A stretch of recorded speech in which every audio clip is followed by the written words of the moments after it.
بسم اللہ الرحمن الرحیم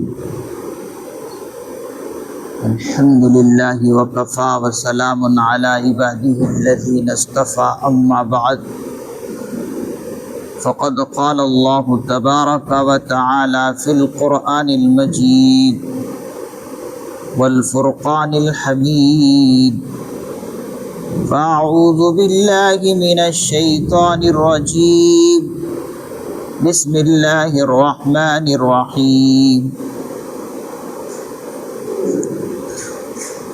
وواعدنا موسى 30 ليلة وأتممناها ب10 فتم ميقات ربه 40 ليلة وقال موسى لأخيه هارون اخلفني في قومي وأصلح ولا تتبع سبيل المفسدين ولما جاء موسى لميقاتنا وكلمه ربه قال رب أرني أنظر إليك قال لن تراني ولكن انظر إلى الجبل فإن استقر مكانه فسوف تراني فلما تجلى ربه للجبل جعله دكا وخر موسى صعقا فلما أفاق قال سبحانك تبت إليك وأنا أول المؤمنين صدق الله العظيم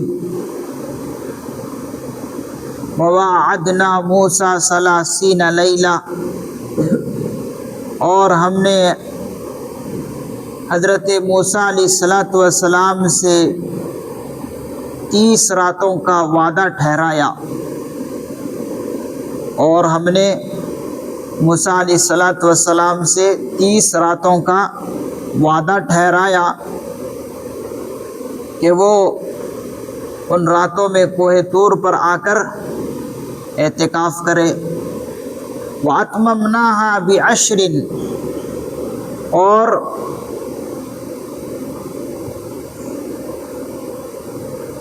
اس کی مزید 10 راتوں سے تکمیل کی، اور اس مدت میں مزید 10 راتوں کا اضافہ کر کے اس کی تکمیل کی۔ فتم میقات ربہ 40 لیلہ، پس پوری ہوئی ان کے رب کی متعین کی ہوئی میعاد 40 راتوں سے، 40 لیلہ۔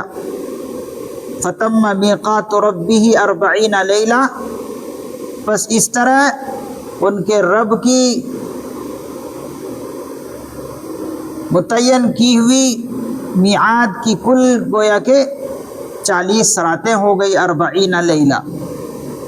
وقال موسیٰ لأخیہ ہارون اخلفنی فی قومی، اور حضرت موسیٰ علیہ السلام نے اپنے بھائی ہارون سے کہا اخلفنی فی قومی، کہ تو میرا خلیفہ بن جا میری قوم میں، فی قومی۔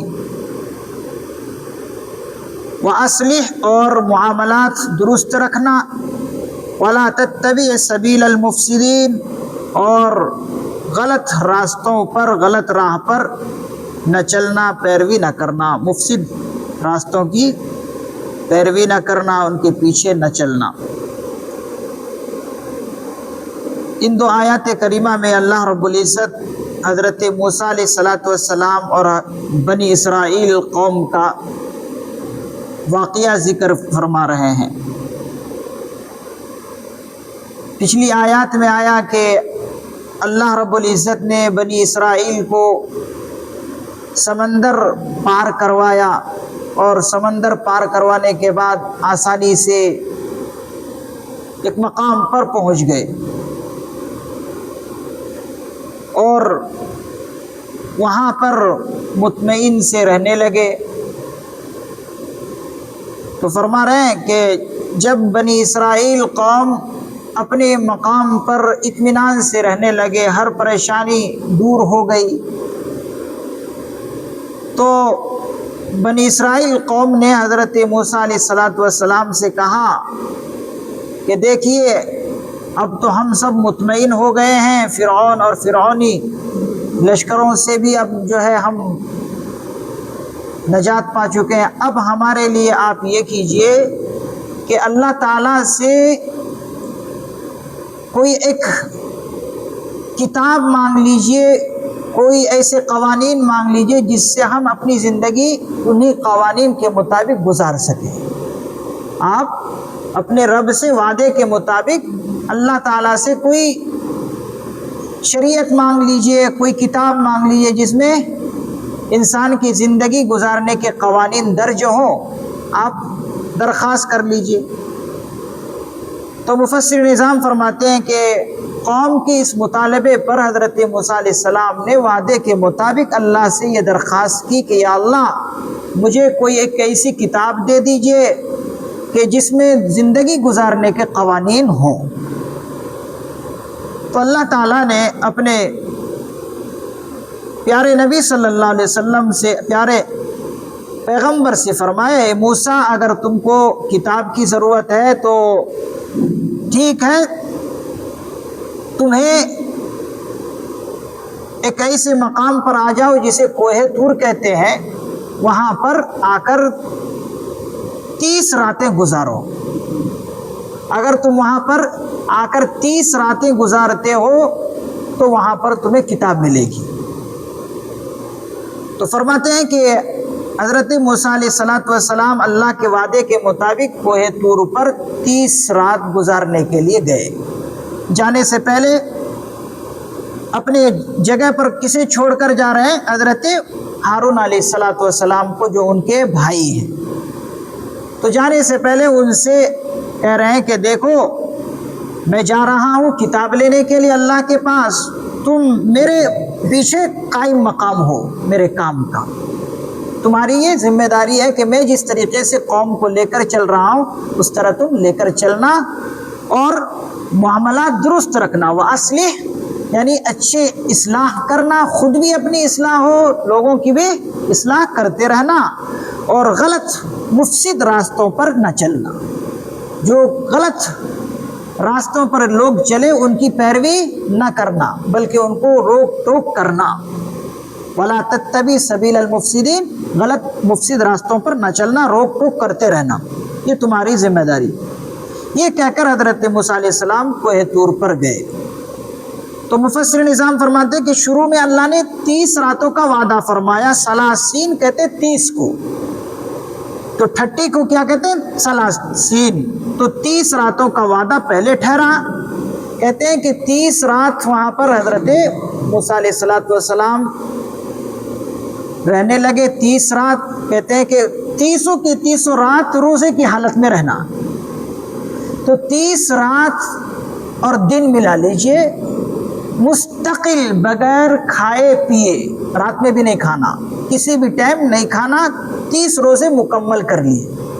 کہتے ہیں کہ جیسے ہی 30واں روزہ حضرت موسیٰ علیہ السلام نے رکھا، اس کے فوراً بعد روایتوں کے اندر آتا ہے کہ انہوں نے مسواک کر لی، اور مسواک کرنے کی وجہ سے ان کے منہ سے جو پہلے خوشبو آ رہی تھی روزہ رکھنے کی حالت میں، تو فرشتوں کو وہ خوشبو نہیں محسوس ہوئی۔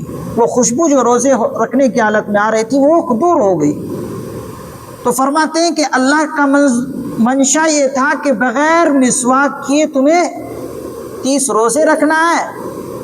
تو انہوں نے ایسی حالت میں جو ہے فوراً رکھتے ہی مسواک کر لی۔ اللہ کا شاید حکم نہیں آیا ہو، اس سے پہلے ہی یا پھر 30 روزے کے درمیان ہی میں کبھی کسی موقع پر مسواک کر لی، تو مسواک کرنے کی وجہ سے وہ خوشبو ختم ہو گئی۔ تو اب مفسر نظام فرماتے ہیں کہ اللہ رب العزت نے ان کو اور 10 راتوں کا اضافہ کر دیا کہ اور مزید 10 راتیں اضافہ کر لو۔ اب اس طرح تمہیں 40 راتیں اور دن کوہ طور پر گزارنا۔ تو اللہ کا منشا کچھ ایسا تھا کہ وہ کام نہ کریں جو حضرت موسیٰ علیہ السلام نے کیا، شاید اسی لیے مزید 10 راتوں کا اضافہ کیا۔ تو اس سے کیا ہوا؟ فتم میقات ربی 40، 40 کہتے ہیں 40 کو، 30 کہتے ہیں 30 کو. تو اب گویا کہ 40 راتوں کا وعدہ ٹھہرا. اب حضرت موسیٰ علیہ السلام 40 راتیں وہاں پر گزارے، اور گزارنے کے پاس وہاں پہنچے. کہاں؟ جہاں پر اللہ سے وعدہ ٹھہرا تھا. وَلَمَّا جَاءَ مُوسَىٰ لِمِيقَاتِنَا وَكَلَّمَهُ رَبُّهُ، اور جب حضرت موسیٰ علیہ السلام اپنے وعدے کے مطابق وہاں پر پہنچے، جاء منے جانا آنا، تو وہاں پر پہنچے اپنے وعدے کے مطابق. وَكَلَّمَهُ رَبُّهُ، تو ان کا رب نے ان سے کلام کیا، ان سے بات کی. اب کوہ طور پر ہیں حضرت موسیٰ علیہ السلام اور اللہ رب العزت ان سے بات کر رہے ہیں. اب ایک الگ ہی وہ موقار محل ہوگا کہ حضرت موسیٰ علیہ السلام ہے اس طور پر پہاڑ پر اور اللہ ہے، تو بات ہو رہی ہوگی بڑے اچھے انداز میں، اور ایک اچھا بھی لگا ہوگا حضرت موسیٰ علیہ السلام کو کہ مجھ سے ڈائریکٹ اللہ تعالیٰ بات کر رہے ہیں.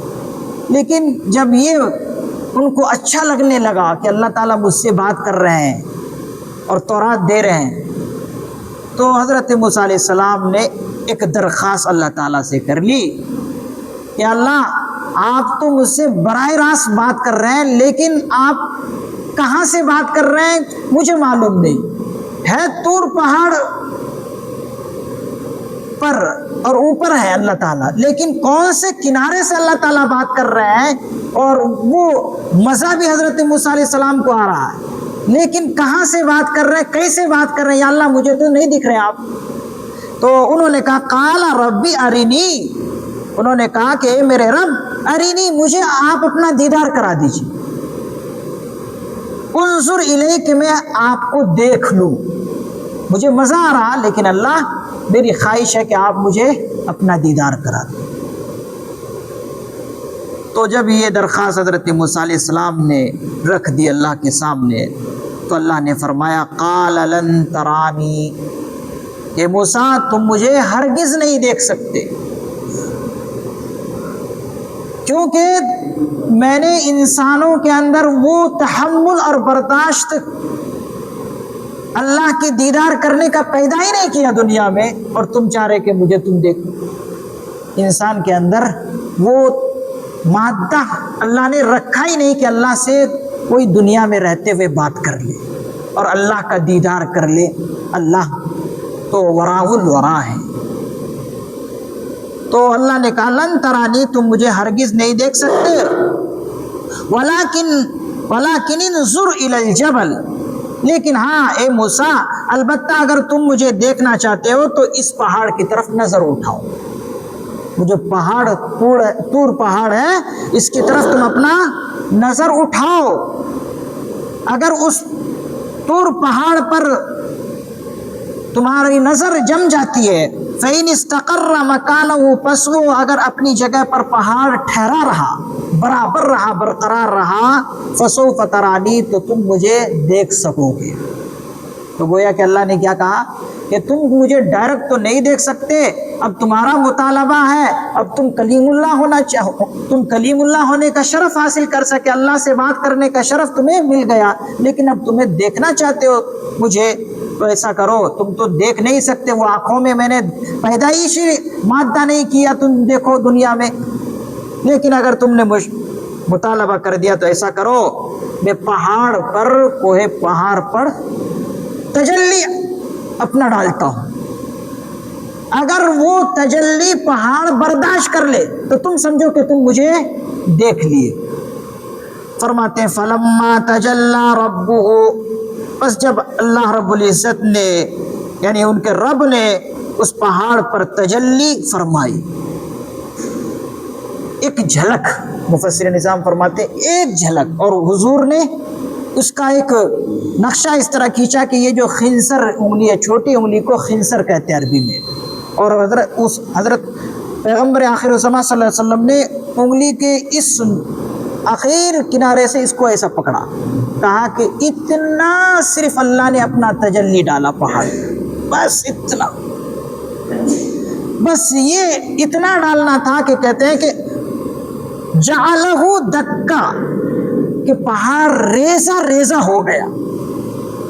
وہ جو طور پہاڑ تھا وہ بالکل ریزہ ریزہ ٹکڑا ٹکڑا ہو کر برابر ہو گیا. وخر موسیٰ، اور دھڑام سے حضرت موسیٰ علیہ السلام گر گئے. تو دیکھیے جب اللہ کی تجلی کو پہاڑ جیسا مضبوط حصہ برداشت نہیں کر سکا تو کہ انسان کیسے برداشت کر سکتا؟ انسان کو اللہ نے کیا کہا قرآن کریم میں؟ خلق الانسان ضعیفا، کہ انسان کمزور پیدا کیا گیا. اب جب پہاڑ برداشت نہیں کر سکا تو پھر ایک انسان اس کو کیسے برداشت کر سکتا؟ لہذا اب ایسا ہو گیا. اب یہاں پر مفسر نظام فرماتے ہو سکتا ہے کہ جس پہاڑ پر اللہ نے اپنی تجلی فرمائی ہو وہ حصہ ہی ریزہ ریزہ ٹکڑا ٹکڑا ہو کر گر گیا ہو، اور باقی حضرت موسیٰ علیہ السلام کسی دور جگہ پر ہو، وہیں سے وہ گرے.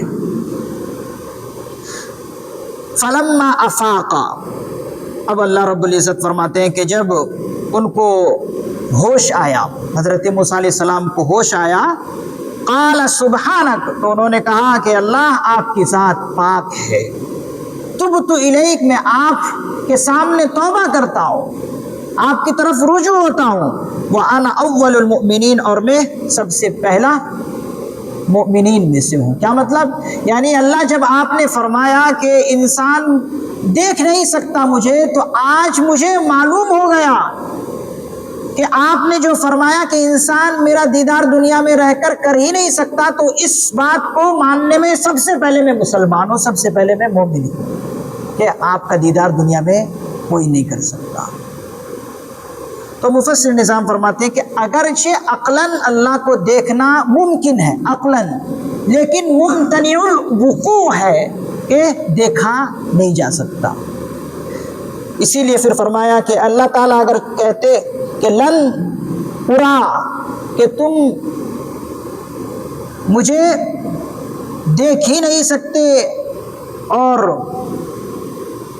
میں تمہیں دکھایا ہی نہیں جا سکتا، تو اگر فرماتے تو یہ تو تھا کہ ہاں عقلاً بھی ممکن نہیں، لیکن لن ترانی فرما کر اللہ تعالیٰ فرماتے کہ ممکن ہے عقلاً، عقل میں ممکن ہے کہ کبھی دکھا دے، لیکن ایسا نہیں ہوتا کہ اللہ تعالیٰ اپنا دیدار دنیا میں کر آئے. ہاں موت کے بعد، انسان کے موت کے بعد اللہ تعالیٰ کا دیدار کر سکتا ہے.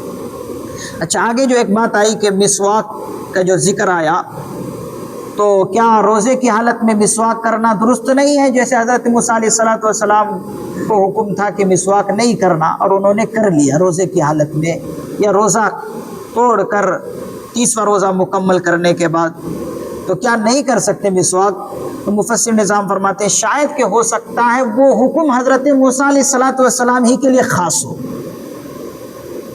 مسواک وہ روزے کی حالت میں کرنا ہو سکتا ہے وہ حضرت موسیٰ علیہ السلام ہی کے ساتھ خاص ہو کہ اللہ نے ان کو حکم فرمایا کہ نہیں کرنا، یا پھر ہو سکتا ہے کہ انہی کی شریعت میں، شریعت موسوی میں ہی منع تھا مسواک کرنا، لیکن ہماری شریعت میں حضور پرنور صلی اللہ علیہ وسلم نے مسواک کو روزے کی حالت میں کرنا افضل بتلایا کہ روزے کی حالت میں مسواک یہ بہت بڑی عبادت ہے. تو ہماری شریعت میں آسانی کے ساتھ روزے کی حالت میں بھی مسواک کر سکتے ہیں، اور یہ بہترین سنت عمل ہے حضور کا. تو کہیں یہاں سے آپ کو کہیں شک نہ لگے کہ مسواک شاید نہیں کرنا، ایسا کچھ نہیں. اللہ تعالیٰ سے دعا ہے کہ اللہ تعالیٰ ہم سبوں کو دنیا کے بعد آخرت میں اپنا دیدار سے مالا مال فرمائے، اور حضور پرنور صلی اللہ علیہ وسلم کی دیدار سے بھی اللہ تعالیٰ ہم سبوں کو مشرف فرمائے. پوری مسلم برادری کو اللہ تعالیٰ اپنا دیدار سے مالا مال فرمائے. آمین. سبحان اللہ و بحمدہ، سبحانک اللہم و بحمدک، ونشہد ان لا الہ الا انت، ونستغفرک ونتوب الیک. سبحان ربک رب العزۃ عما یصفون، وسلام علی المرسلین والحمد للہ. اللہ.